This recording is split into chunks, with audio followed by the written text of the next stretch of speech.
Hey guys, welcome to this video. आज हम video में जिस टॉपिक के बारे में स्टडी करेंगे उस टॉपिक का नाम है ब्लड। इस वीडियो में हम ब्लड से रिलेटेड कुछ बेसिक स्टडी करेंगे कि ब्लड में क्या क्या चीज़ें प्रेजेंट हैं, क्या क्या पिगमेंट प्रेजेंट हैं, उस बेसिक इन्फॉर्मेशन को हम देखेंगे। जैसे कि हमें पता है कि ब्लड एक तरह का टिश्यू है, लेकिन ये टिश्यू भी 3 पार्ट्स में डिवाइडेड है। 3 तरह का ये टिश्यू है, 3 पार्ट्स में डिवाइडेड है। जैसे कि सबसे पहला है फ्लूइड कनेक्टिव टिश्यू। ब्लड एक तरह का फ्लूइड कनेक्टिव टिश्यू है। सेकेंड, ब्लड एक स्पेशल कनेक्टिव टिश्यू है।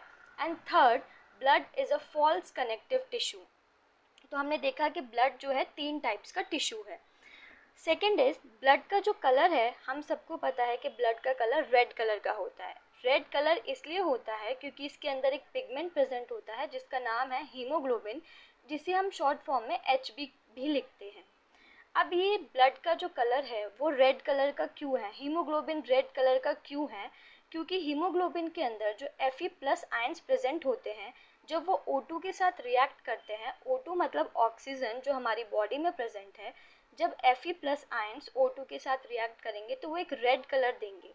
इसकी वजह से हीमोग्लोबिन का जो कलर है वो रेड होता है और उसी की वजह से हमारा ब्लड भी रेड कलर का होता है।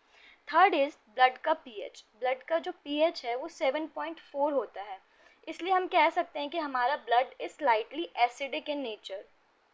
अब हमारी बॉडी के भी pH को मेंटेन करने की ज़रूरत है, तो सेम एज हमारे ब्लड के pH को भी हमें मेंटेन करना पड़ता है, हमारी बॉडी को मेंटेन करना पड़ता है। तो हमारी बॉडी ब्लड के pH को मेंटेन करने के लिए ब्लड बफर्स बनाती है, और ये ब्लड बफर्स जो होते हैं हम इनको बोल सकते हैं NaHCO3, जिसको हम बोलेंगे सोडियम बाइकार्बोनेट। तो इन ब्लड बफर्स की वजह से हमारा बॉडी का जो ब्लड है उसका pH मेंटेन रहता है। अब हम इसमें कुछ टर्मिनोलॉजीज पढ़ेंगे जो ब्लड से रिलेटेड हैं, कि जिसमें जो मेन वर्ड यूज़ होगा वो होगा हीमो। हीमो से रिलेटेड हम बहुत सारी टर्मिनोलॉजीज पढ़ेंगे। जैसे कि पहली टर्मिनोलॉजी है हिमेटोलॉजी। हिमेटोलॉजी का मतलब क्या होता है? Basically the study of blood. जब भी हम ब्लड की स्टडी करते हैं तो उसको हम हिमेटोलॉजी बोलते हैं। Second is haematopoiesis. Haematopoiesis is known as the cells with the process of formation of blood cells। blood cells के formation को हम hematopoiesis बोलते हैं। Third is hemopoietic organs। hemopoietic organs क्या होते हैं? हमारी बॉडी के वो organs जो ब्लड का फॉर्मेशन करते हैं। जैसे कि सबसे पहले है यॉर्क सेल। यॉर्क सेल जो है वो फर्स्ट hemopoietic organ है हमारी बॉडी का, जो कि ब्लड का फॉर्मेशन करता है।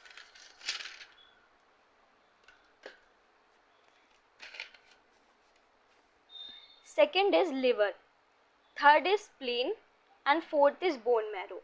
ये 4 ऑर्गन्स हैं जो कि हीमोपोइटिक ऑर्गन्स बोले जाते हैं, जो हमारी बॉडी में ब्लड का फॉर्मेशन करते हैं। Fourth is हीमियोलिम्फ। हीमियोलिम्फ हम बोलेंगे जैसे कि कुछ इंसेक्ट्स होते हैं जिनके अंदर कलरलेस ब्लड प्रेजेंट होता है, इनको बोलते हैं हीमियोलिम्फ। फॉर एग्जाम्पल हम देखें कि आर्थ्रोपोडा, आर्थ्रोपोडा यानी कि कॉकरोचेस, कॉकरोचेस के अंदर जो ब्लड प्रेजेंट होता है वो कलरलेस होता है।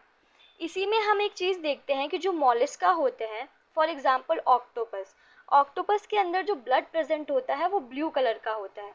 हमने देखा कि जो ह्यूमंस के अंदर ब्लड है वो रेड कलर का है क्योंकि उनके अंदर हीमोग्लोबिन प्रेजेंट है। ऐसे ही ऑक्टोपस के अंदर जो ब्लड है वो ब्लू कलर का होता है।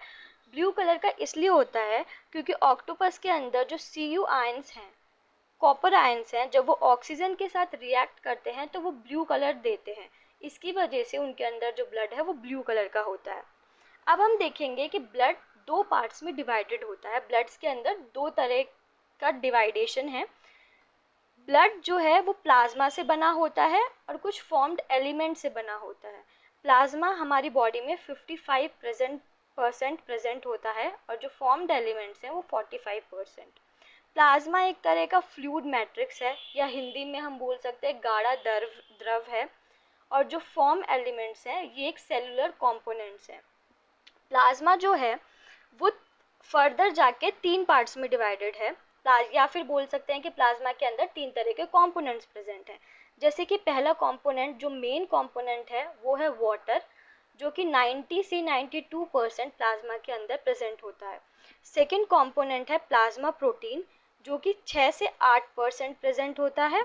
और जो अदर सॉलिड्स हैं, तीसरा जो है वो अदर सॉलिड्स हैं, जो 1 से या 2% हमारी बॉडी में प्रेजेंट होते हैं। अब ये जो प्लाज्मा प्रोटीन्स हैं, ये भी 3 तरह के होते हैं, या हमारी बॉडी में 3 तरह के पाए जाते हैं, जो है पहला है albumin, second is globulin and third is फिब्रोजन।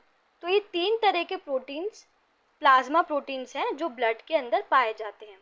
Second जो हमने देखा था सेलुलर कंपोनेंट भी फर्दर जाके 3 पार्ट्स में डिवाइडेड है, जो हम हमेशा बचपन से सुनते आ रहे हैं, आरबीसी, डब्ल्यूबीसी एंड प्लेटलेट्स।